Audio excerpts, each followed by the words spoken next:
Tes. Ada ya suaranya ya? Gimana, Maina? Suara gue ada? Masuk. Oke.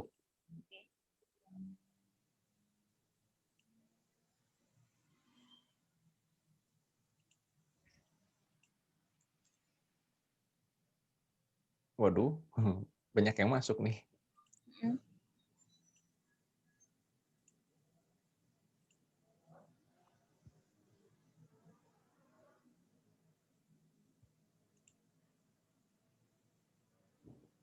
Sore Pak Bobi.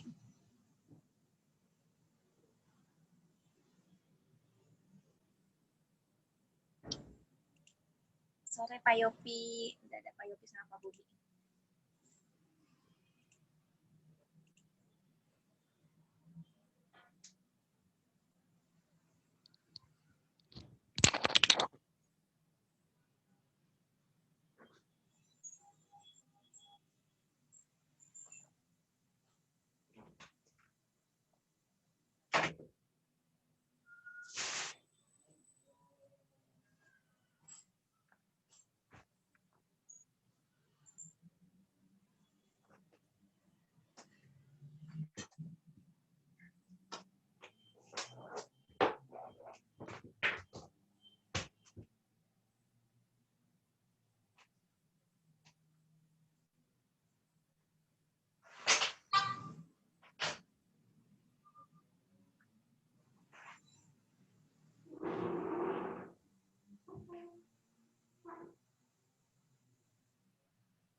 Halo Pak Yosef.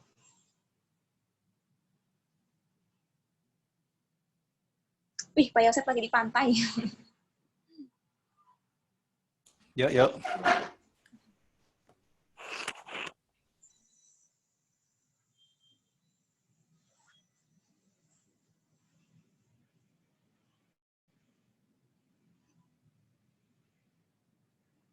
Sambil kita tunggu yang lain ya.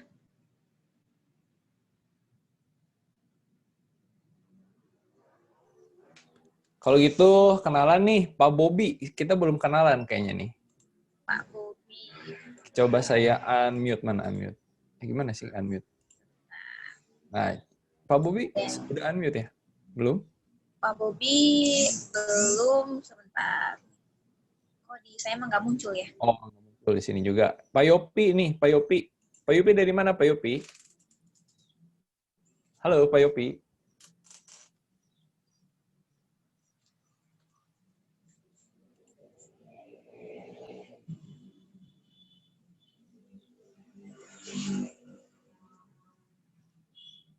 Ya, Coach Badi sudah bergabung. Di mute lagi. Ayo sambil kita nunggu kenalan. Pak Yopi kan di unmute sebentar. Tapi barusan di mute lagi. Oke. Barusan di mute lagi sama beliau. Selamat sore Ibu Retna, sudah bergabung.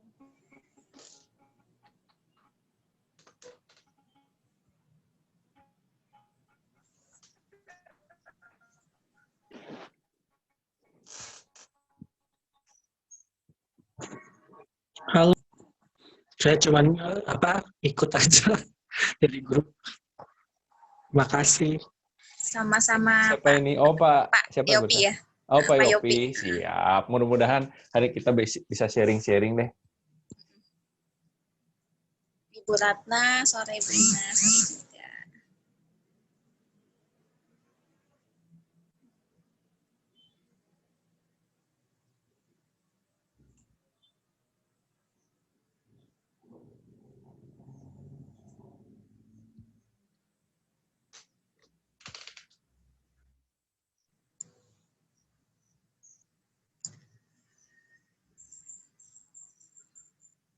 Pak Roy hari ini mau bahas digital marketing ya?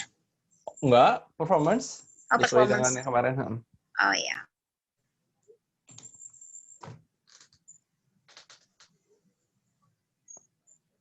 Ini sebenarnya kita sedang nyobain sih.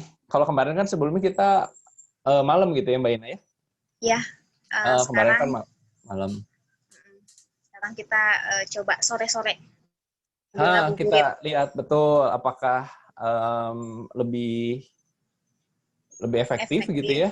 Karena kalau misalnya malam-malam, kita kemarin jam berapa? 6:30?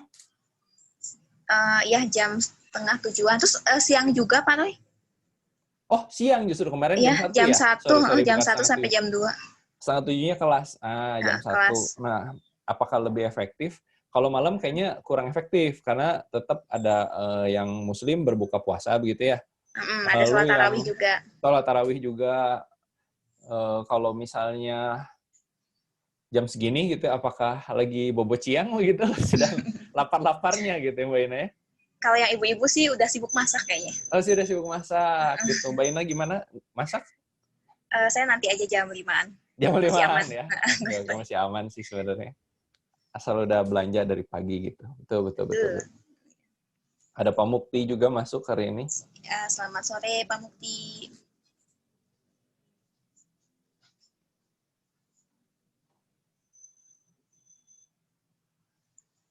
Halo Pak Mukti.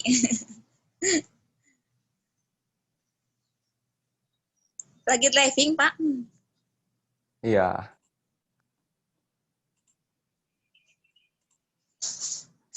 Nggak apa-apa, yang penting terus belajar. Lagi driving pun belajar gitu ya, mantap sekali. Semangatnya luar biasa ya.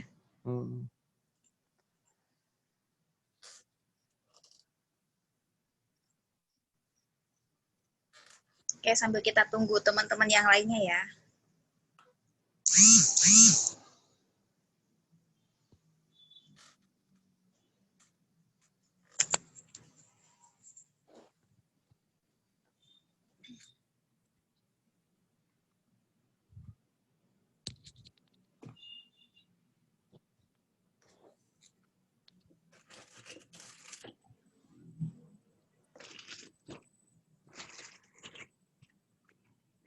Terus saya jadi gagal fokus lihat pemandangannya Pak Yosep nih.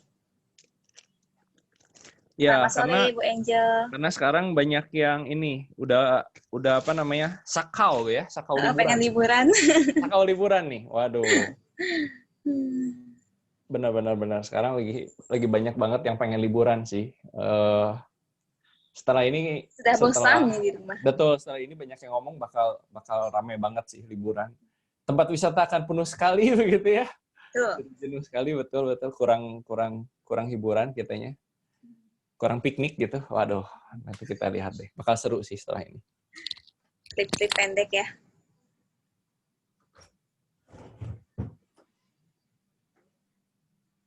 Coach Roy, ini sudah 3:30. Kita mau nunggu dulu aja atau mau langsung mulai?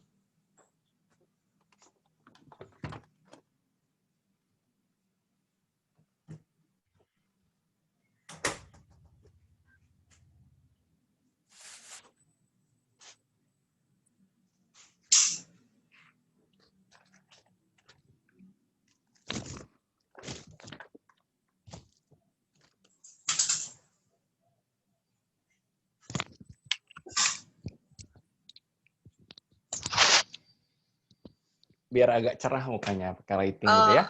Oh gitu. Oke. Siap. Nggak apa-apa, Bu Angelik. Nggak apa-apa, Bu Angel. Kita sharing-sharing aja sih tentang. Jadi yang hari ini akan saya sharing adalah teknik apa sih yang sebenarnya saya lakukan selama ini gitu ya. Dan ini memang ternyata sudah dilakukan oleh banyak orang. Quotes-nya adalah seperti ini. Kita semua, oh kalau gitu kita mulai aja deh. Kita mulai aja ya. Sekarang, ya. Siap. Gini Mbak Ina, yang hari ini saya mau share itu adalah sebenarnya gini.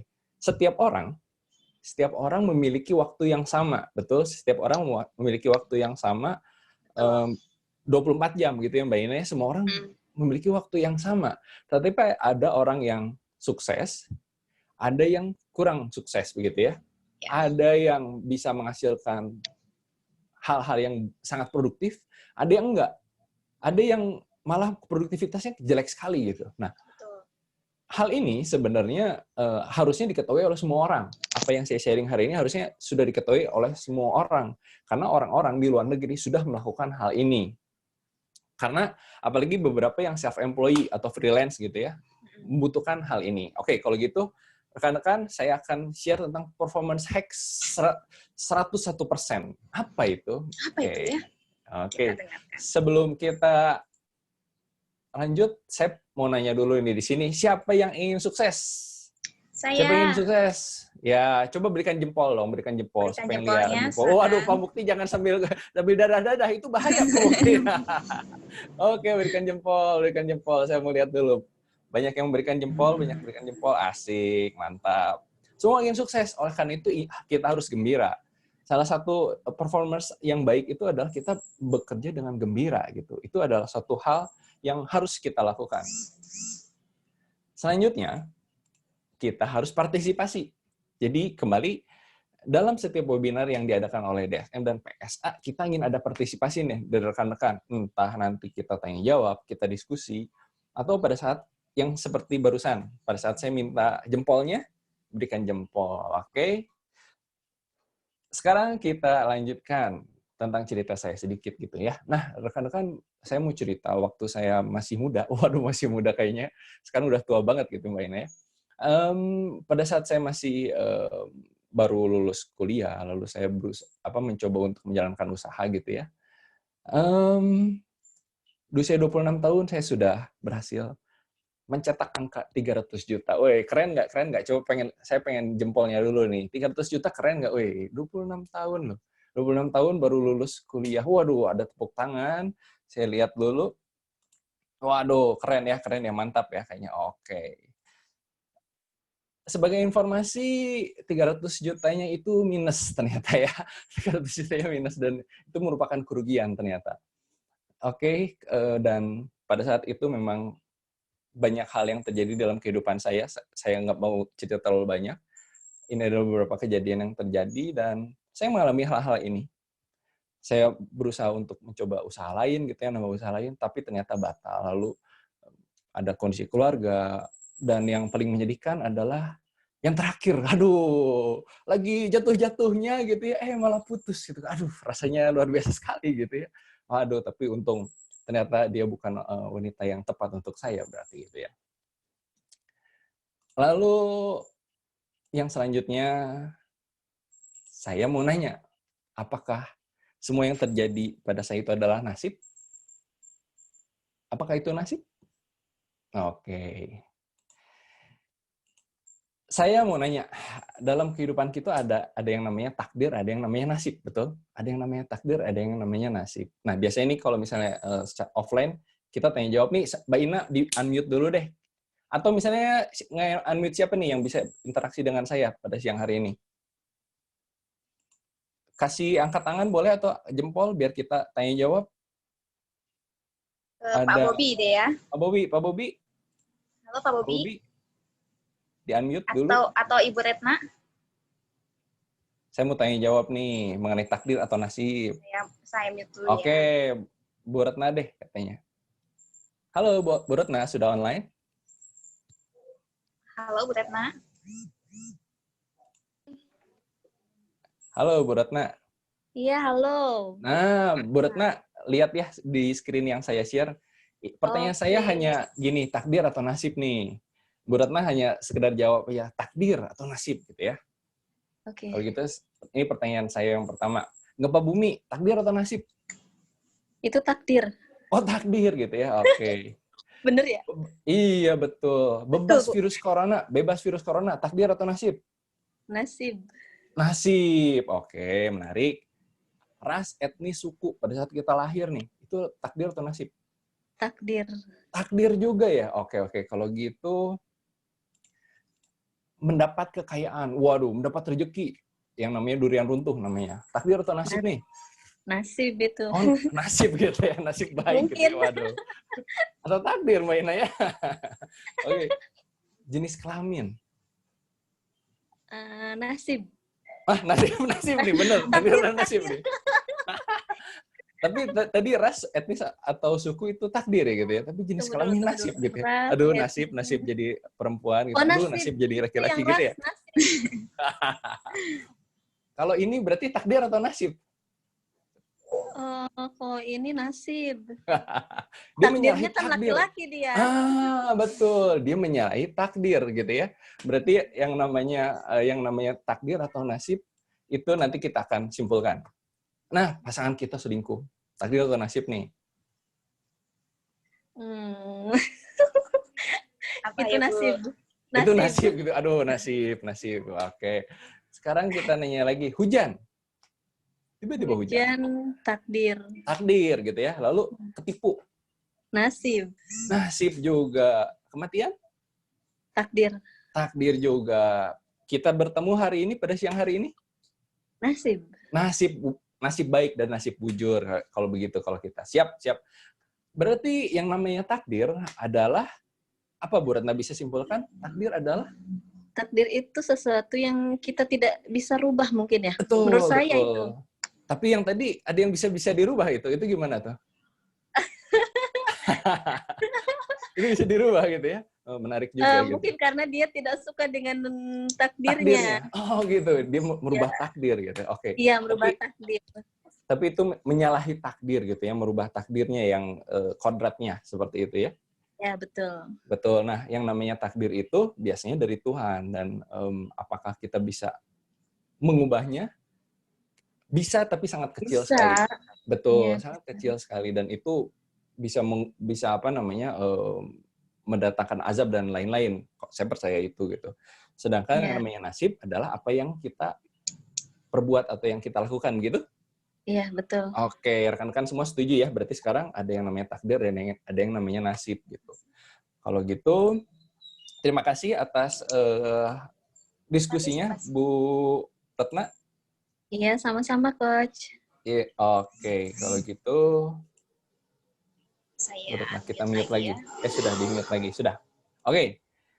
Jadi yang sebelah kiri itu adalah takdir, betul. Itu adalah takdir kita.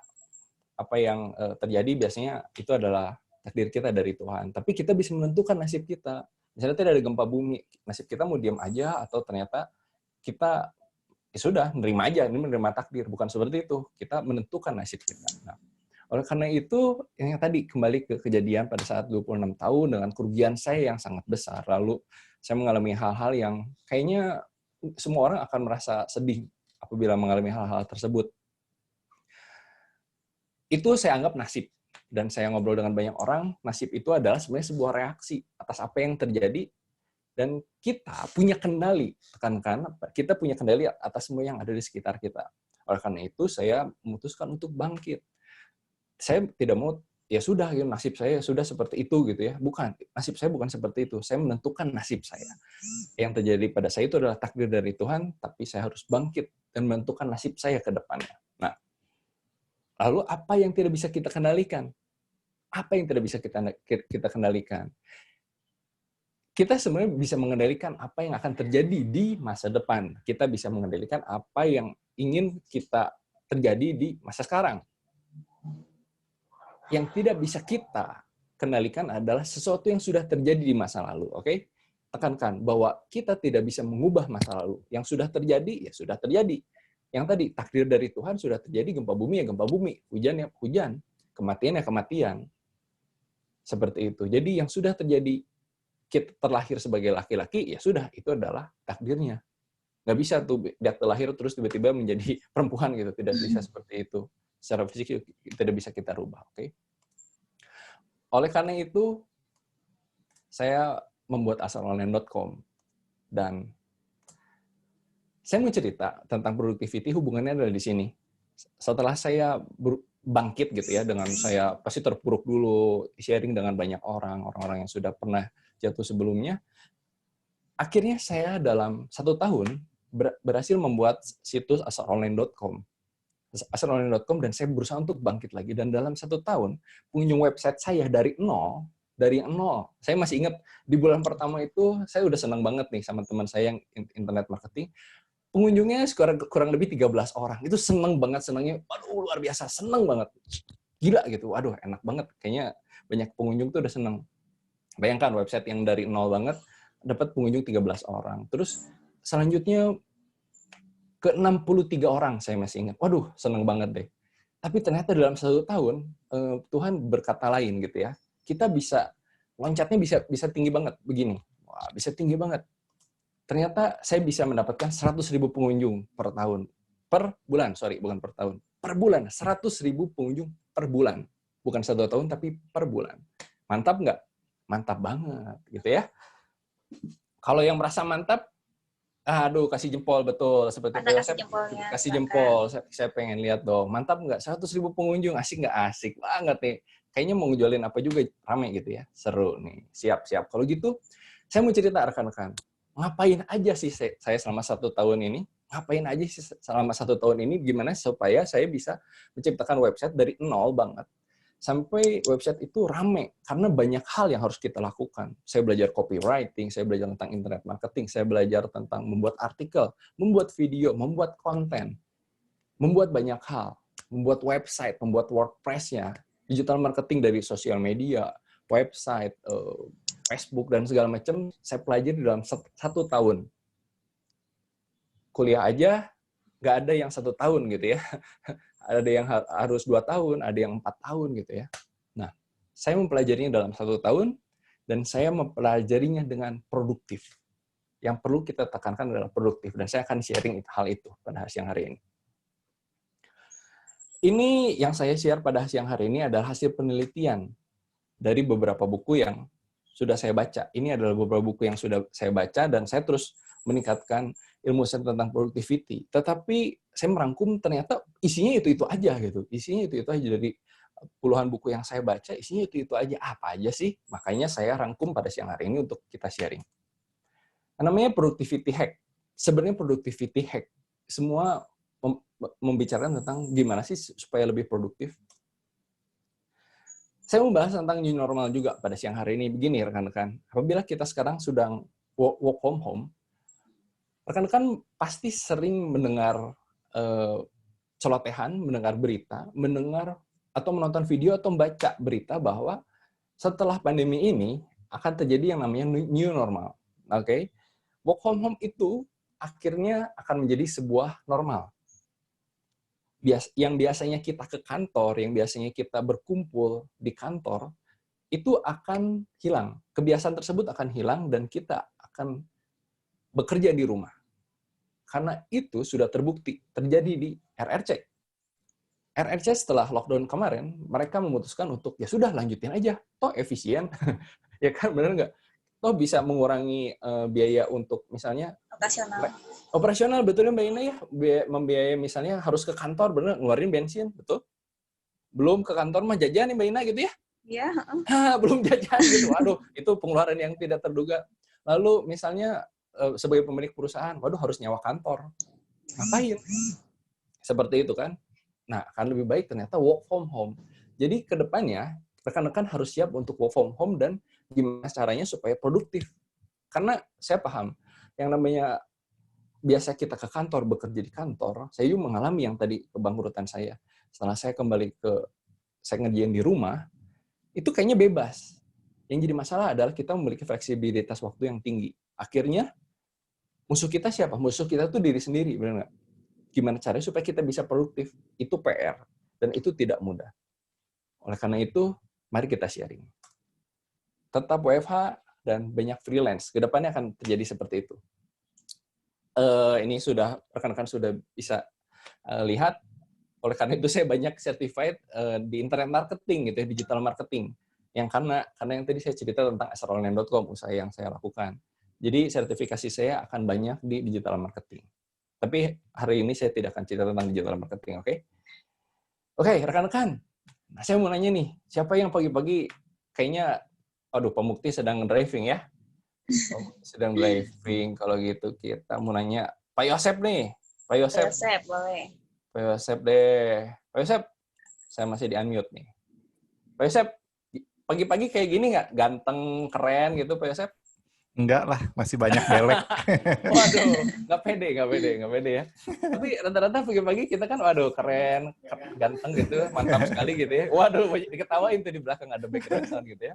Tapi maksud saya begini, pagi-pagi kita semangat betul ya, pikirannya jernih, ceria, bisa fokus betul ya, Pak Yosep? Ya, masih fokus. Masih fokus, pagi-pagi masih bisa fokus dan kayaknya semangat banget kalau pagi-pagi seperti itu. Oke. Tapi akhirnya kita mulai bekerja, dan pada siang hari berubah seperti ini, Pak Yosef, betul ya? Apalagi kalau puasa. Waduh, apalagi kalau puasa ya, Mbak Ina ya. Waduh, udah suruh kerja, work from Langsung home. lemas gitu ya.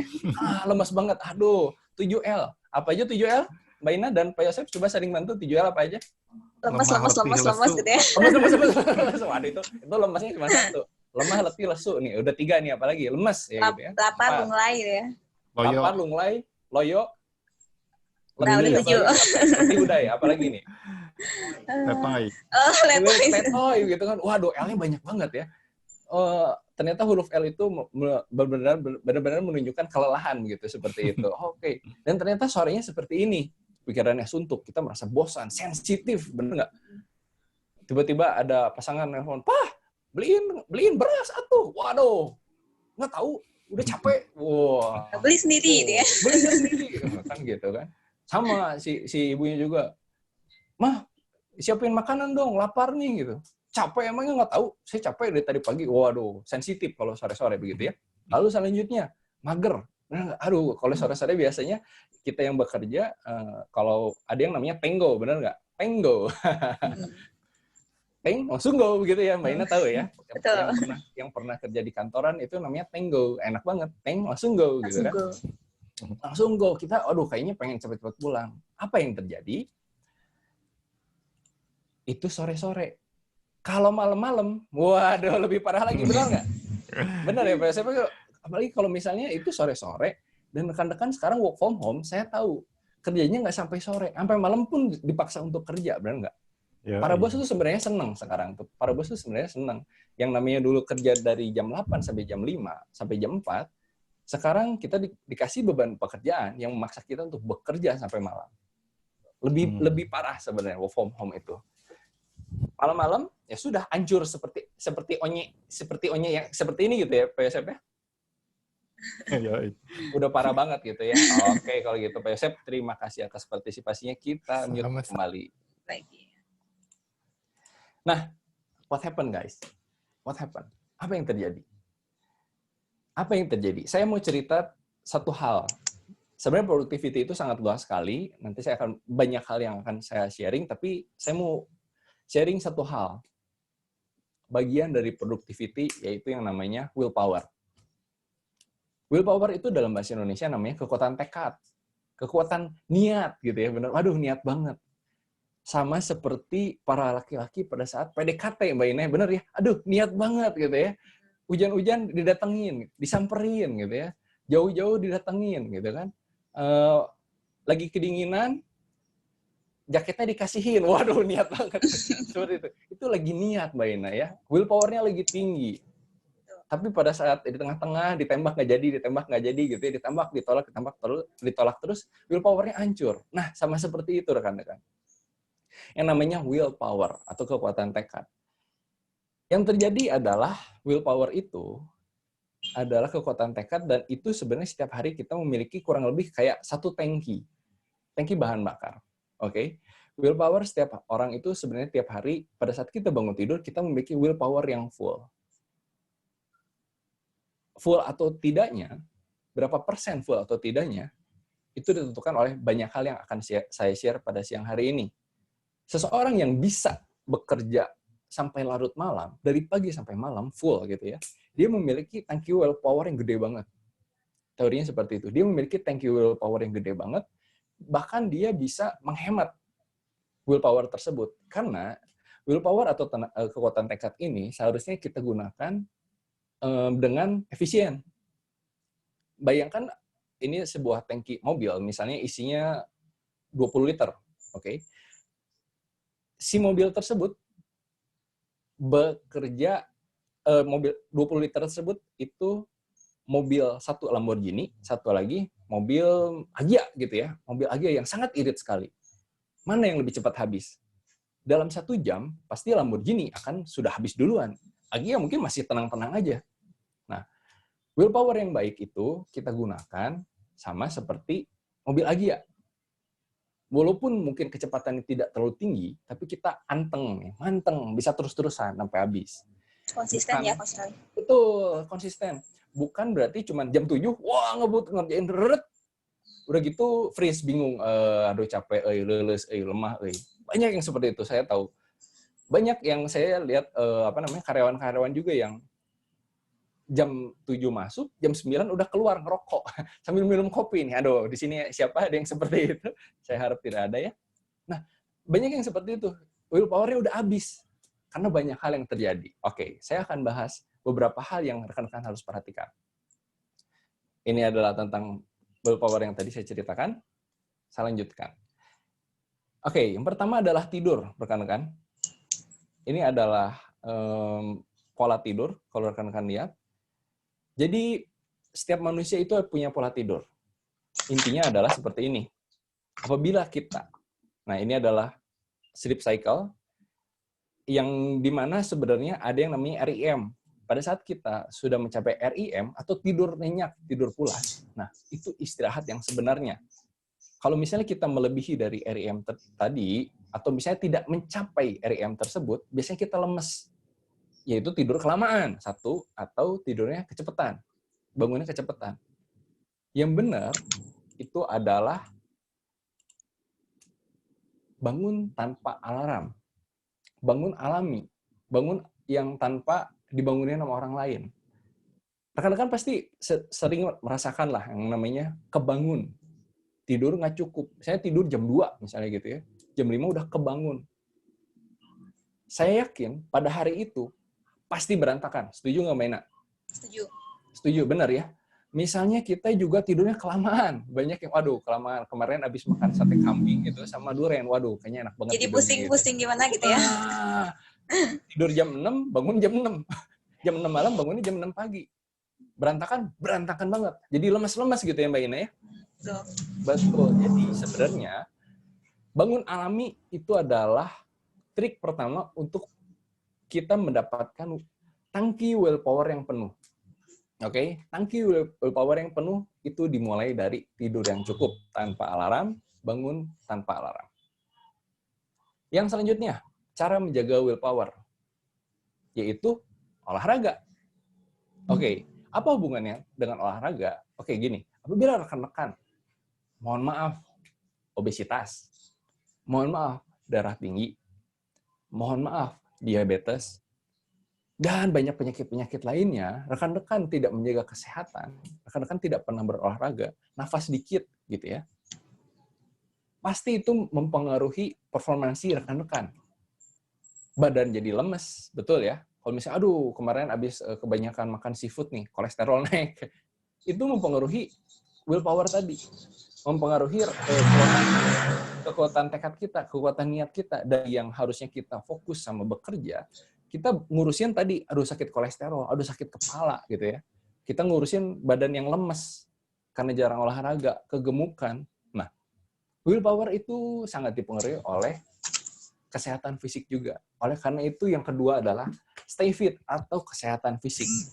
Itu harus penting sekali dan harus dilakukan. Kita cepat saja karena sudah jam 4. Oke, selanjutnya adalah membuat habit, rekan-rekan. Membuat habit yang positif. Yang tadi, tidurnya harus benar, olahraga harus benar. Itu bisa terjadi apabila rekan-rekan membuat habit. Oke? Habit itu bentuknya seperti ini, yang terdiri dari trigger, lalu action dari habitnya tersebut, lalu reward.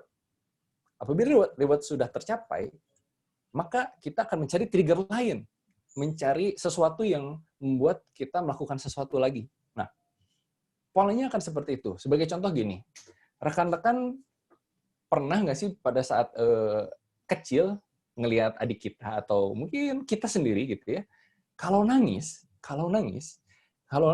pada saat kita kecil itu ngemut jari atau gigit jari gitu ya Mbak Ina, ada yang gigit jari, ada yang ngemut gitu ya. Betul. Jadi itu adalah habit itu adalah pola yang paling primitif. Manusia memiliki pola itu. Oke. Triggernya adalah nangis. Muncul perasaan emosi, nangis, sedih, merasa menderita. Habitnya apa? Kalau pada saat masih kecil, kita menyusui. Solusinya seperti itu. Oh iya, menyusui. Menyusui kepada ibu kita. Kita tenang, nyaman. Tapi udah gede, udah nggak bisa menyusui. Kita juga ingin mengemut sesuatu. Akhirnya jempol. Ada yang empeng gitu ya. Kalau misalnya orang tua udahlah, nangis diempengin aja. Berarti, oh ya, kalau misalnya sedih, solusinya adalah ngemut sesuatu, empeng, jempol gitu ya. Dan setelah itu, reward-nya adalah apa? Tenang. Oke? Oleh karena itu, kita terbentuk pola seperti itu. Kalau sedih, ngemut empeng, tenang. Kalau sedih, ngemut jempol, tenang. Kalau sedih, gigit jari, tenang. Nah, itu adalah habit.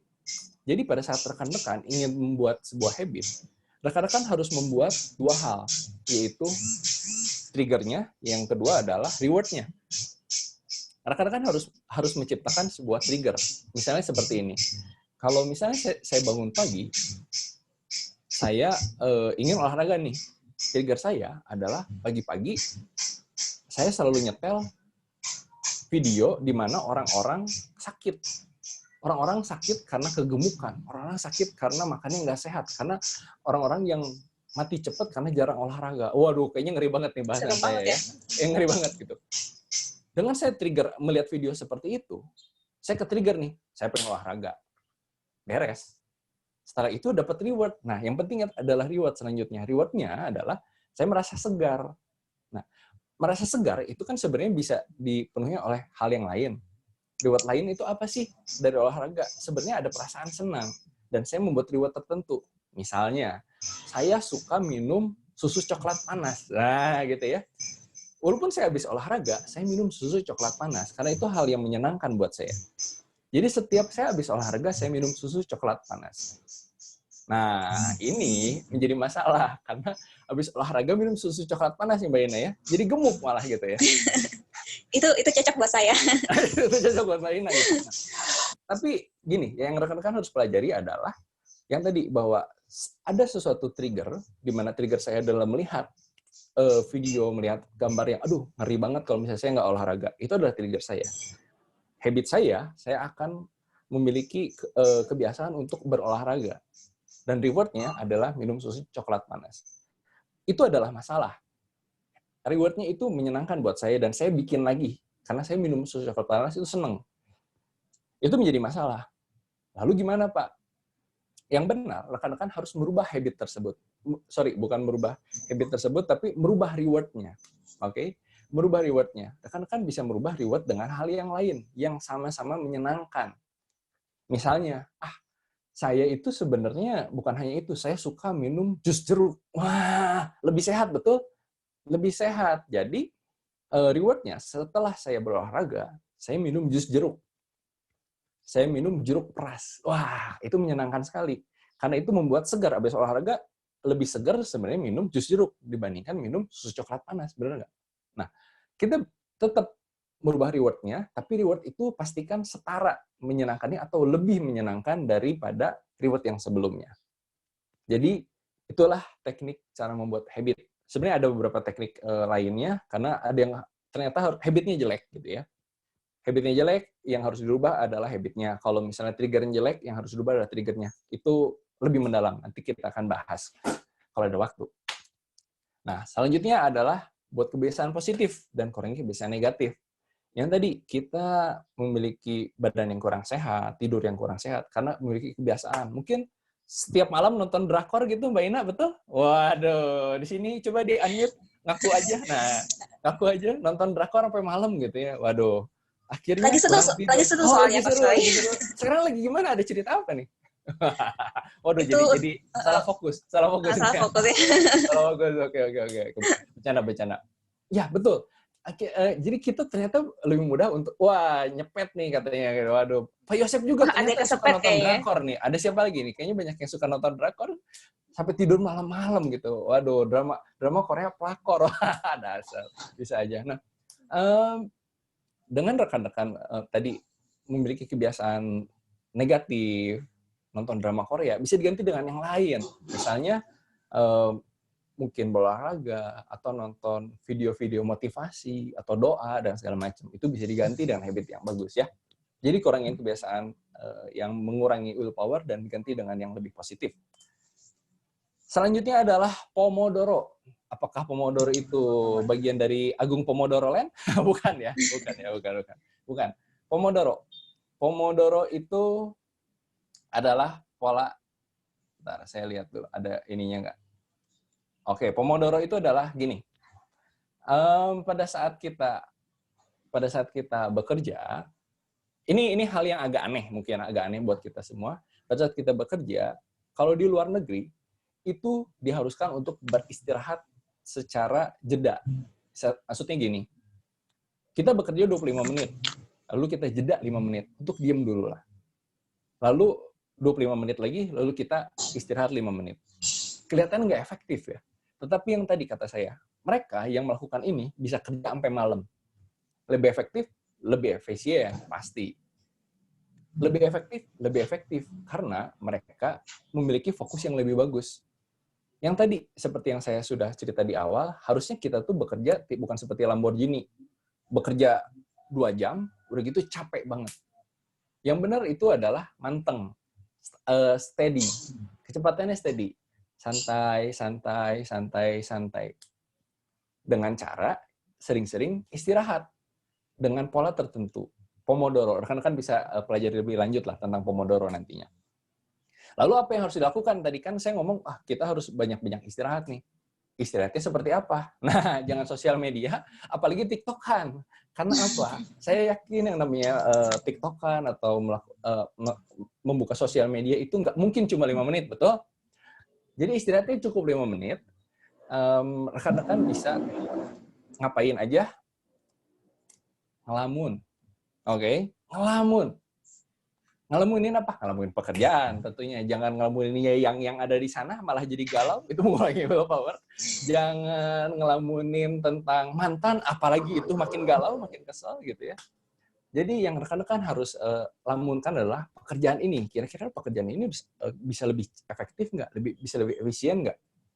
Kita pikirin pekerjaan itu, karena banyak sekali kita yang namanya bekerja itu tidak sempat untuk mikir. Kita kerja aja, kita nggak sempat untuk mikir.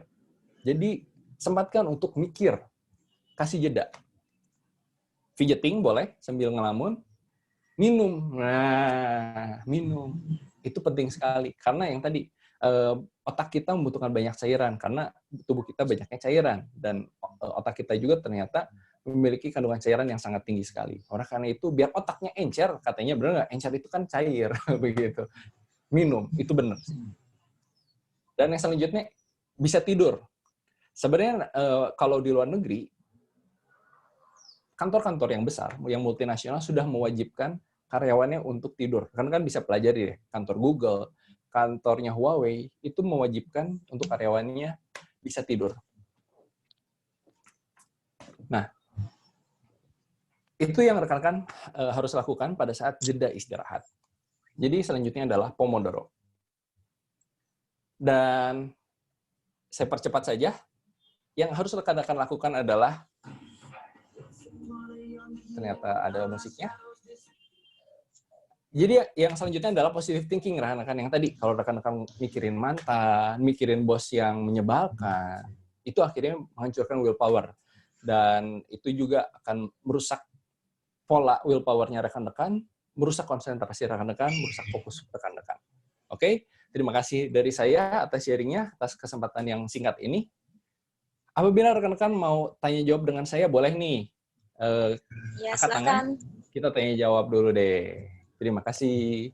Terima kasih Coach Loy. Sebelumnya kita kasih tepuk tangan dulu buat Coach Loy. Kasih jempol juga boleh. Karena ini materinya sebenarnya banyak sekali ya. Mbak Ina juga tahu lah. Ini kurang lebih harus 3 hari lah. Tapi saya cepat, betul. Masih banyak hal yang harus dilakukan untuk meningkatkan produktivitas pribadi.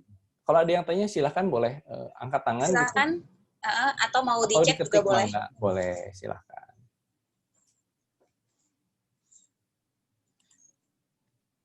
sambil nunggu nih, Coach Roy, ada yang mau saya tanya ini. Boleh? Yang waktu jam istirahat itu kan kita diperbolehkan untuk tidur yang dalam jangka waktu 5 menit lah ya. Nah, itu cara ngaturnya gimana ya, Coach Roy ya? Soalnya saya pernah sih, jujur, saya pernah pada saat istirahat, saya tidur, tapi bablas 1 jam kemudian gitu.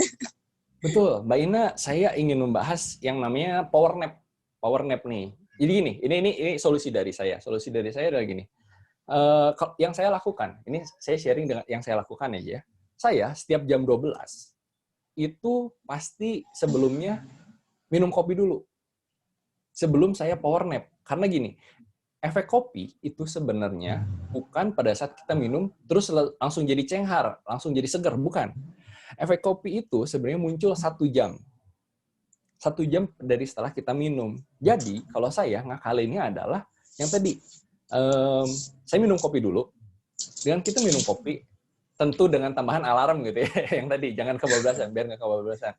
Tetapi, saya minum kopi dulu, solusinya salah satunya minum kopi dulu, nanti kita akan otomatis kebangun, saya yakin. Karena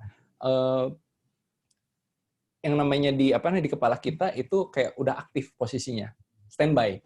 Tapi nggak mati. Kalau laptop mungkin ada posisi standby, rekan-rekan tahu gitu ya, ada yang namanya posisi standby. Tinggal kita nyalain langsung on lagi gitu. Posisinya standby. Jadi bukan shutdown. Shutdown itu mati, sorry. Hibernate bukan hibernate, tetapi posisinya adalah standby. Jadi dia siap untuk dibangunkan. Nah, yang kedua adalah tadi pakai alarm. Lalu yang ketiga sebenarnya gini, Mbak Ina. Di sini rekan-rekan saya yakin banyak sekali yang kita malam-malam nih, apalagi ini lagi bulan puasa nih, benar nggak? Kita malamnya udah berbuka dengan banyak gorengan, betul ya Mbak Ina? Makanan terbaik untuk berbuka puasa adalah gorengan gitu ya? Betul, sama yang manis-manis. Sama yang manis-manis. Nah, setelah kita makan banyak malam-malamnya, kita tuh besok pagi harus bangun sahur gitu ya. Bangun sahur jam berapa Mbak Ina? Saya bangun tuh jam 3:30. Jam 3:30, apalagi ibu-ibu harus masak gitu ya. Nah, harus masak. Nah, oleh karena itu, pada saat rekan-rekan harus bangun, rekan-rekan cobain deh. Rekan-rekan sebelum tidur, ngomong sama diri sendiri berkali-kali. Pokoknya saya besok harus bangun jam 3:30. Pokoknya besok saya harus bangun jam 3:30. Pokoknya jam 3:30 saya pasti bangun. Besok pasti bangun. Besok pasti bangun. Percayalah, besoknya kebangun tanpa alarm. Betul? Bisa kejadian? Betul. Sering kejadian. Saya juga sering gitu. Padahal, misalnya saya tidur jam 12 malam. Pokoknya saya harus bangun 3:30. Saya pokoknya harus bangun 3:30. Nah, manusia sebenarnya memiliki alarm sendiri. Memang, yang tadi kita memiliki yang namanya pola tidur ya. Ada REM, ada tidur nyenyak, ada tidur dari yang biasa saja gitu. Tapi sebenarnya kita memiliki alarm untuk bangun secara otomatis. Itu adalah berkat dari Tuhan sih, bisa sampai seperti itu. Terima kasih. Yang selanjutnya adalah power nap. Oh gini, power nap tuh gini Mbak Ina. Power nap itu maksimal 15 menit. Yang tadi kalau lebih dari 15 menit malah lemes. Jadi pusing gitu ya, Coach. Jadi pusing, betul. Nah, kalau misalnya tadi Mbak Ina setelah minum kopi, terus power nap kurang lebih maksimal 15 menit, itu perasaannya, kalau saya pribadi ya, perasaannya itu sama seperti kita bangun pagi-pagi. Segar gitu ya, Coach ya? Segernya seger banget. Apalagi ditambah dengan kopi, jadi lebih fokus lagi. Itu hal yang menarik sih. Kalau misalkan nggak suka kopi nih, ada alternatif lain nggak nih, Coach nih? Diganti sama apa gitu? Kalau misalkan kita yang nggak suka kopi misalnya. Sebenarnya banyak, yang namanya itu kan stimulan ya. Tapi saya tidak menyarankan. Banyak sebenarnya stimulan. Oke, gini, saya sharing tapi saya tidak menyarankan, kembali lagi. Sebenarnya bukan hanya kopi, tapi kafein. Oke, kafein itu bisa dapat dari mana sih? Saya sebut merek aja ya. Tahu yang namanya Red Bull, yang gambar banteng? Wah, minuman penyegar itu. Terus ada yang gambar tangan nonjok, warna kuning gitu ya. Jos, ya ada nyebutin merek, jangan disebutin merek. Nanti ternyata viral gitu ya. Merek. Nah, hal-hal yang begitu itu bisa meningkatkan kafein. Sebenarnya isinya dalamnya adalah kafein. Sebagai contoh gini, saya pernah dulu pada saat sebelum mengalami kebangkrutan itu saya nyelesin keliling Pulau Jawa. Saya bisa nyetir dari pagi sampai sore kurang lebih 8 jam. Wow. Cuman berhenti doang, makan, lanjut lagi. Itu 8 jam dari Bandung udah sampai Jogja gitu ya. Dopingnya apa sih? Nggak capek loh. Sampai malam juga masih segar-segar aja. Yang tadi, minum yang gambar itu, yang tadi, yang Red Bull itu, terus minum Fatigon. Waduh, merek juga nih Fatigon. Intinya sama. Kalau dibaca itu isinya taurin dan kafein. Tapi itu kurang bagus ya karena bahan kimia akan lebih baik lagi yang tadi kopi, karena kopi itu lebih alami. Lebih alami ya. Kafeinnya, betul. Bisa dicerna, intinya lebih bisa dicerna dibandingkan yang tadi. Kalau yang tadi kan bahan kimia buatan ya. Gitu, lebih agak bahaya. Boleh, tadi ada yang nanya dari Thank you, Bu Ana Roy. kalau nggak salah. Bu Ana, Coach Roy, dia nanya. Bu Ana tuh bilang, saya kan senang jualan nih, Coach Roy. Baik. Tapi kelemahan saya adalah saya tuh kurang berani loh dan kurang konsisten dalam menawarkan apa yang saya jual. Saya ngerasa sungkan, malu, sama khawatir takut nggak direspon sama si objek yang saya tuju. Misalkan Bu Ana mau nawarin ke saya gitu ya Bu Ana, tapi Bu Ana tuh ngerasa itu kayaknya saya agak takut nggak direspon sama Mbak Ina gitu. Nah, kasih info dong, Coach Roy, gimana caranya nih ini agar buat saya jualan bisa nih. Pak Mukti juga nggak salah jualan ya, bidangnya ya. Nah, gini, kebetulan saya pada saat sebelum asaronline.com, saya asar offline gitu ya, asar offline. Saya berjualan ke distributor tas dengan tas merek Acer. Saya melakukan namanya direct selling. Saya jadi sales gitu, sales keliling, nganpas lah istilahnya. Dan saya belajar tentang teknik-teknik selling. Bu Ana, saya mau cerita salah satu kutipan dari bukunya Brian Tracy, Psychology of Selling. Bu Ratna bisa mempelajari lebih dalam di buku tersebut. Intinya adalah seperti ini. Pada saat kita berjualan, yang kita takutkan apa sih? Mbak Ina, Bu Ana deh, coba Bu Ana bisa interaktif dengan saya. Saya Di-unmute, saya unmute nih. Bu Ana. Halo, Sudah? Bu Ana. Sudah online nih. Udah? Ada suaranya? Ada suaranya?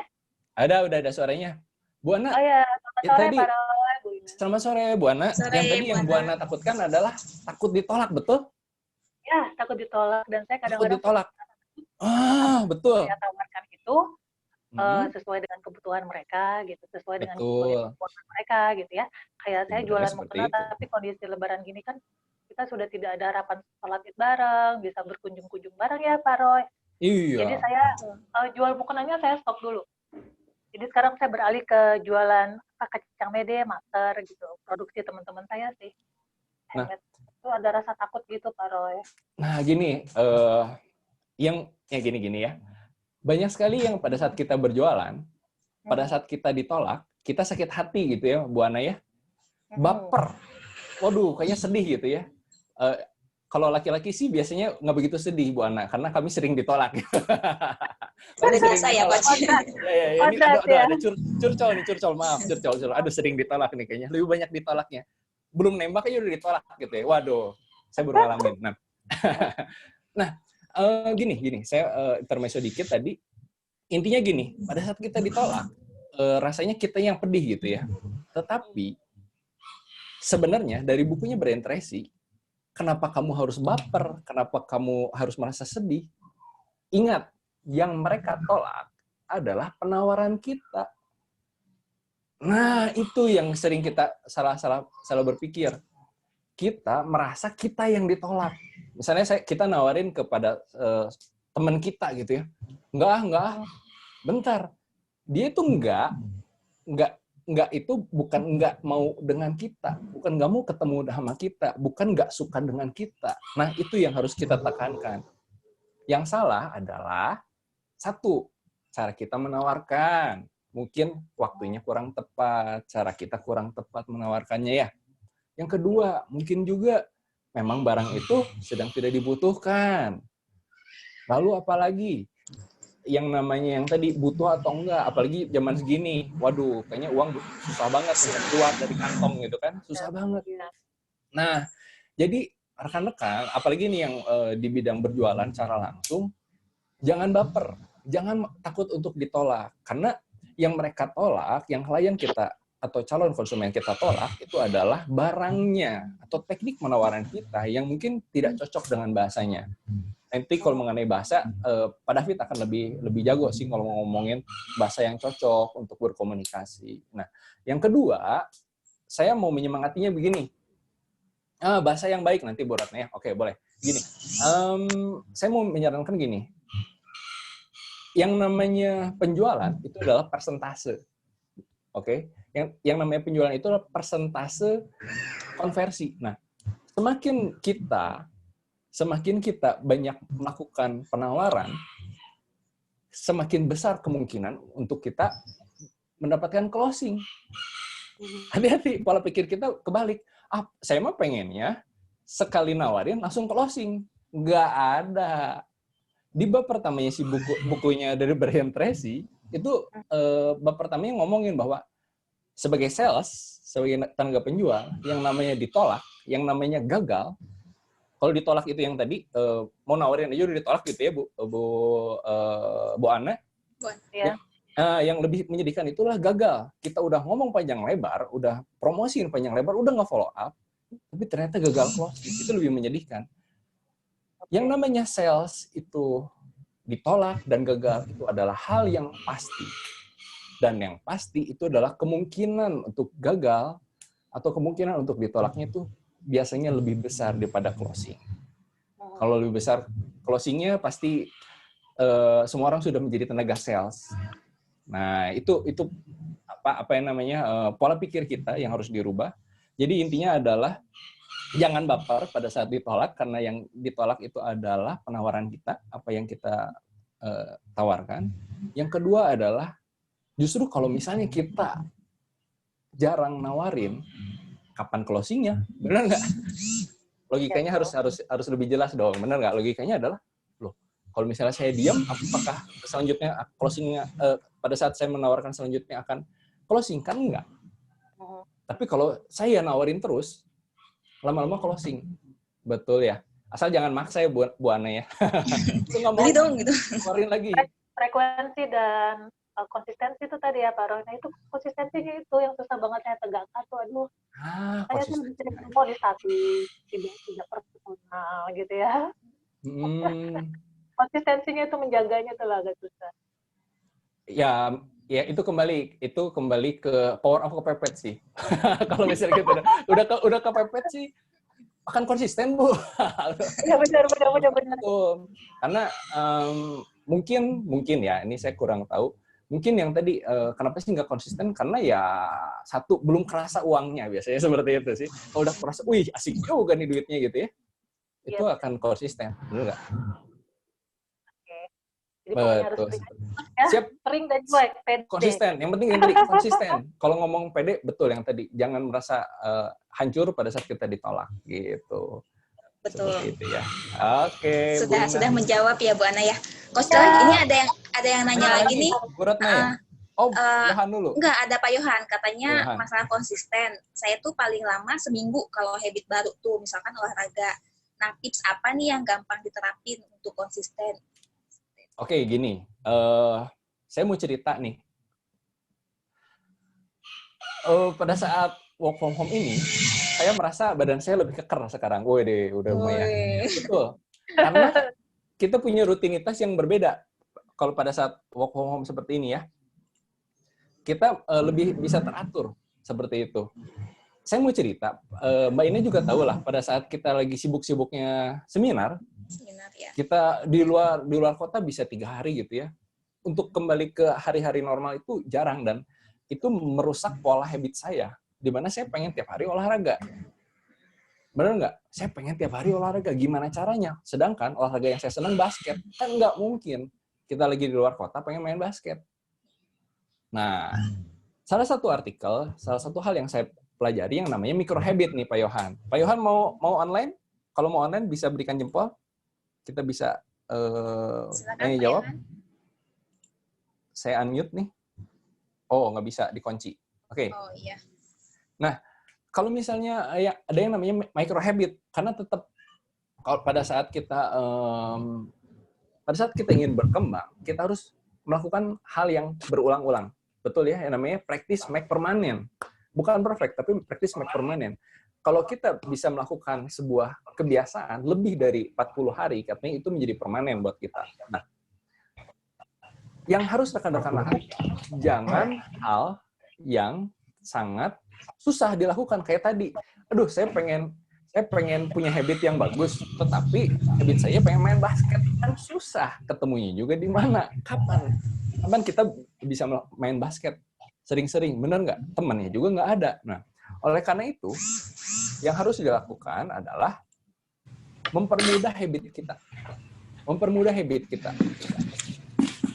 Makanya, yang saya lakukan adalah HIIT, atau HIIT, High Intensity Interval Training.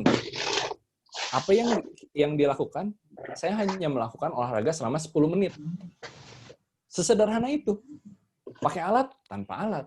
Dengan melakukan high intensity interval training, itu hanya kalistenik atau menggunakan berat badan doang.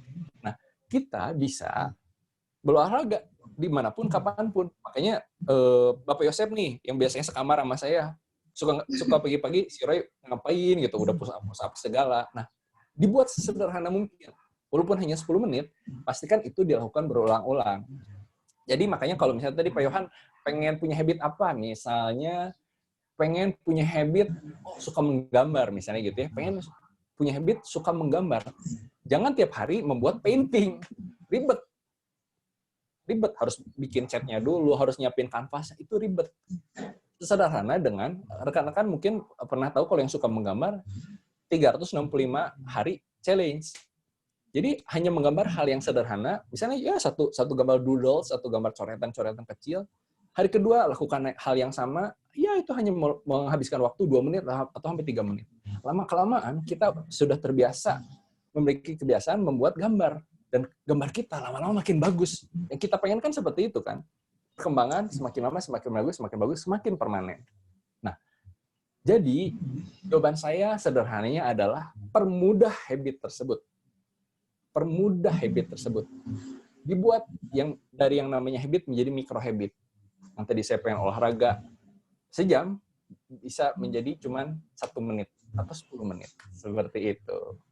Pengen makan buah, ya sudah jangan ribet-ribet. Buah yang sederhana yang bisa kita setiap hari ketemuin. Makan pisang. Saya pengen makan buah smoothies, blueberry dari Albania, misalnya seperti itu, kan susah sekali gitu. Nah, sesederhananya tadi, udah makan pisang aja, beres. Oke? Yang gampang dulu aja ya, Coach ya, betul. Nah, dipergampang lah, karena kita terlalu muluk-muluk. Hidup itu jangan diperlibat ya. Oh, diperlibat, aduh, ribet banget, apalagi pandemi gini ya. Lanjut. Ya. Coach Roy, ini ada pertanyaan selanjutnya dari Ibu Retna. Ibu Retna bilang, Coach, saya tuh mempunyai usaha baru, kecil-kecilan, yaitu buat cookies. Tapi tanpa diduga, orderan saya banyak, membludak gitu ya. Dan saya nggak mempunyai karyawan. Saya sekarang dalam keadaan bingung, Coach minta sarannya. Apa saya harus membatasi pembeli atau bagaimana ya? Tapi saya juga sayang kalau saya harus membatasi rezeki saya gitu. Kemarin kata Bu Ratna sudah online. Ada suara jadi bisa berdiskusi. Sebentar saya. Kemarin itu saya ikut webinarnya Pak Roy Sakti gitu ya. Udah Mas, saya udah di ini. Sudah online, suaranya ada ya. Yang namanya ada. Ya, keberuntungan yang tidak terduga namanya. Keberuntungan yang tidak terduga. Hal ini adalah momentum Bu Ratna. Siapa tahu bisnis Bu Ratna itu justru menjadi boom, mendapatkan penghasilan yang luar biasa. Nah, pertanyaan saya gini dulu sih, sederhana. Apakah Bu Ratna ingin ngambil orderannya atau enggak nih? Karena dari jawab pertanyaan masih galau. Gitu ya. Galau nih. Diambil enggak orderannya? Tentunya mau dong, Coach. Bingungnya saya, gimana ya? Bingungnya saya satu, susah nyari karyawan ini. Saya di rumah, saya dan anak-anak. Saya nyari yang bisa bantu, nggak ada sama sekali karena memang semuanya kan lagi lockdown ya. Betul. Iya, bingungnya di sana. Soalnya kan ini yang order juga mintanya cepet-cepet gitu. Kan ini sistemnya PO ya. Oh, sistemnya PO. Kalau sistemnya PO sih gini, kalau sistemnya PO sebenarnya kan kita bisa batasin.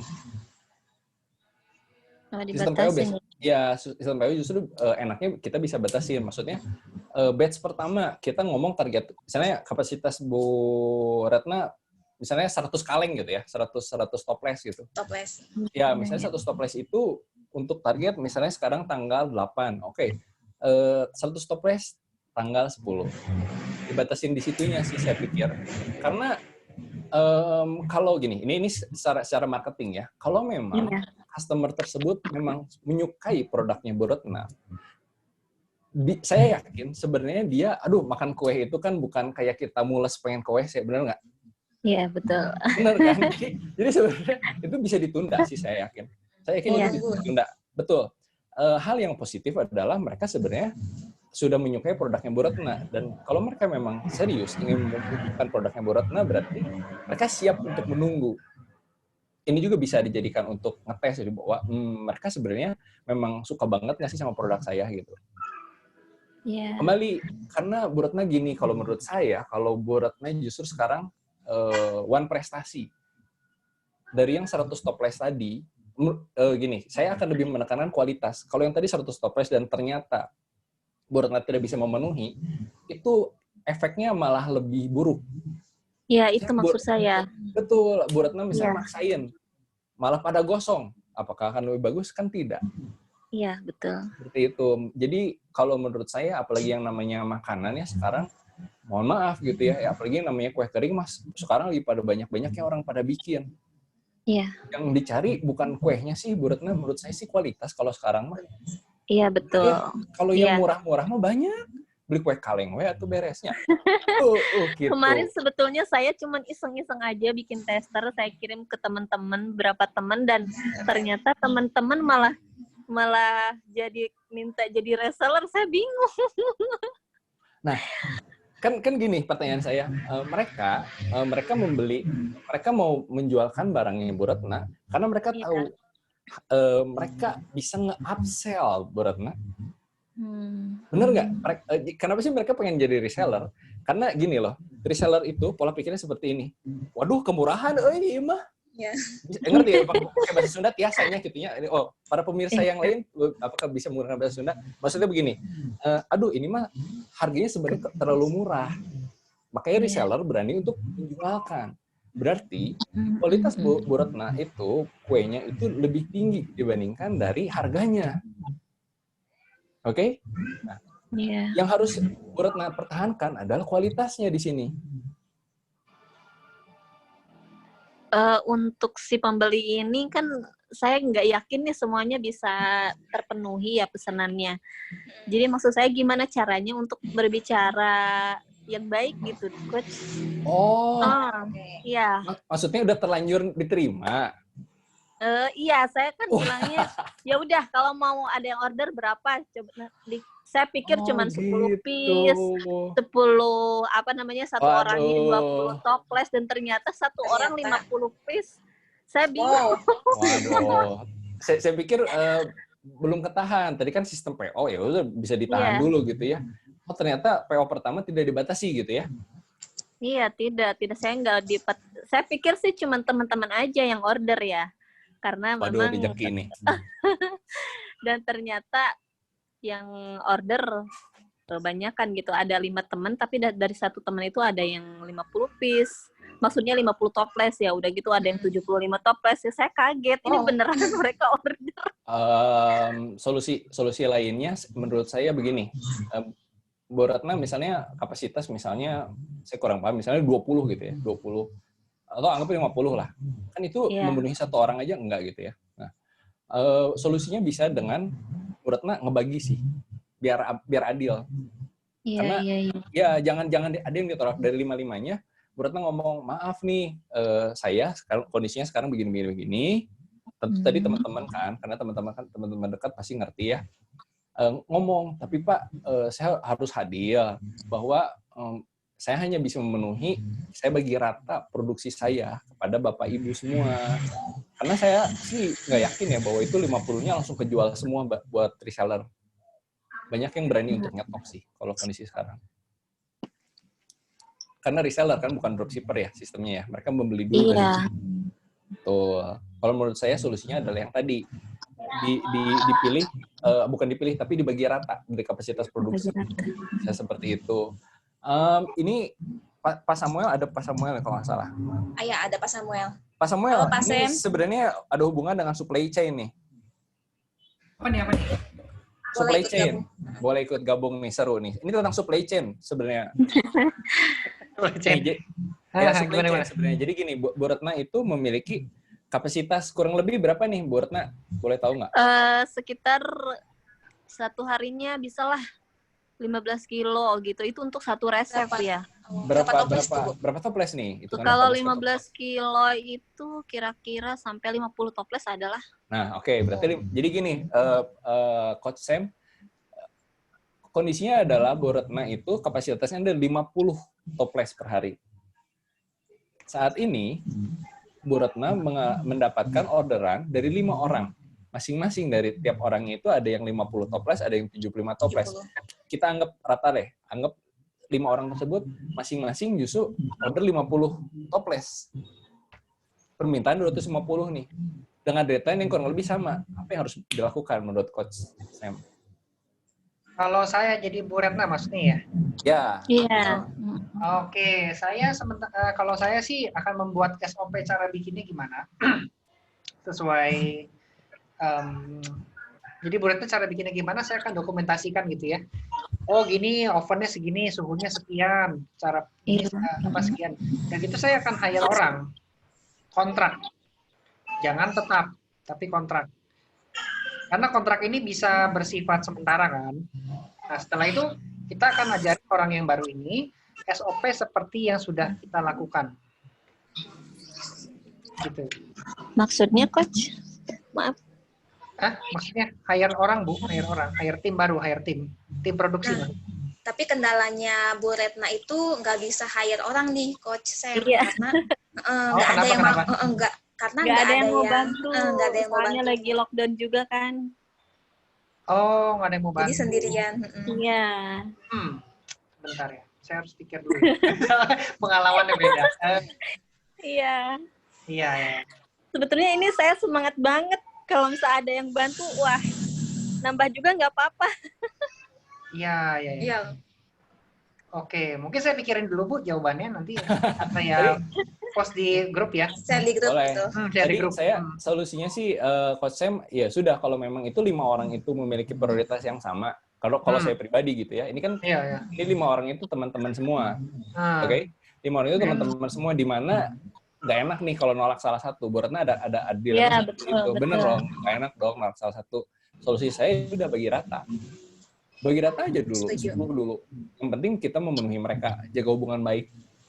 Iya, betul. Kecuali dari 5 orang tersebut kita ada yang kayak, aduh si ini mah kayaknya bakal lama dibayarnya gitu kan, waduh. Aja. Iya. Betul. Jadi, kita betul. kalau misalnya sudah berjalannya, sudah running bisnisnya, kita memang harus ada filter konsumen, bener ya? Iya, betul. Konsumen itu kan ada yang levelnya A, ada yang levelnya B, ada yang levelnya C gitu. Betul. Kalau ini kan kebetulan level A semua lah kurang lebih gitu ya. Iya. Kita harus jaga hubungan baik dengan mereka semua bagi rata sih kalau saya kapasitasnya. Betul juga sih. Nah, idenya bagus tuh. Iya. Bisa Bu, bisa dilakukan. Oke, thank you Coach. Terima Sama-sama Bu kasih. Retna. Sama-sama. Sudah pegawai mendapatkan itu, solusi ya. Iya. Pengennya mah. Amin. Mudah-mudahan lancar. Amin. Nah, nggak kerasa nih kita udah 4:30 Coach. Baik, Boleh. teman-teman, buat Bapak Ibu, teman-teman semua yang masih ada pertanyaan atau yang mau di-sharingkan, boleh nanti di grup aja. Nanti akan saya buka 2 arah grupnya. Nah, sebelum kita tutup, saya mau review sedikit tadi yang Coach Roy sampaikan, yaitu tentang willpower. Jadi kita itu harus punya kekuatan yang bisa memacu kita untuk terus semangat melakukan hal apa yang kita kerjakan ya Coach Roy ya. Nah yang pertama itu kita harus tidur cukup, itu yang utama. Jadi pastikan tidur kita itu nggak kelebihan dan nggak kurang juga. Jadi pada saat kita bangun ya kita segar, terus kita juga bisa beraktivitas dengan baik. Nah yang kedua, jangan lupa juga untuk kita olahraga. Nah olahraga ini manfaatnya selain membuat tubuh kita menjadi segar, olahraga ini apa ya? Olahraga itu tuh membuat kita tuh menjadi, kalau kita banyak pikiran gitu ya, olahraga tuh membuat kita tuh jadi rilis, sebetulnya seperti itu, membuat kita tuh lebih gembira. Lalu yang ketiga, kita buat habit. Nah, buat habit nggak usah ribet-ribet seperti yang Coach Roy bilang, kita bisa memulainya dengan hal-hal yang sederhana dan kita lakukan dengan konsisten. Kalau misalkan terlalu berat untuk melakukan habit itu, misalkan dalam waktu 1 tahun, kita bisa mulai dulu dari 21 hari. Memang betul awalnya berat, tapi nanti lama-lama setelah 21 hari, kita akan mulai terbiasa dan itu malah menikmatinya seperti itu. Itu yang saya rasakan juga sebetulnya. Nah, lalu yang terakhir, yang keempat itu kita, apa tadi ya, Pomodoro ya? Pomodoro. Ya? Pomodoro itu istirahat berjeda. Kita pada saat kita melakukan tugas atau pekerjaan apapun, usahakan untuk kita ada jeda ataupun ada istirahat. Seperti itu. Baik, Coach Roy, terima kasih untuk sharingnya hari ini. Thank you juga untuk Coach Sam. Nah, Bapak Ibu, teman-teman, besok kita akan mulai diskusi lagi, sharing online lagi, di jam yang sama, di jam 15.30. Besok itu bersama dengan Coach Leon. Nah, beliau juga akan membahas mengenai bisnis. Karena sekarang saya tahu, saya pun sama sekarang sedang banting setir gitu ya istilahnya, banting setir jadi business woman seperti itu. Nah, teman-teman juga pasti sama, banyak yang beralih ke dunia bisnis. Nah, besok kita akan mempelajari gimana sih tips-tips bisnis untuk kita semua yang sedang work from home ini. Oke, kalau gitu terima kasih semuanya. Terima kasih. Sampai jumpa. Sampai jumpa besok. Sampai jumpa besok. Nah. Terima kasih, Coach. Terima Sama-sama. kasih semuanya. Oke, terima kasih semua.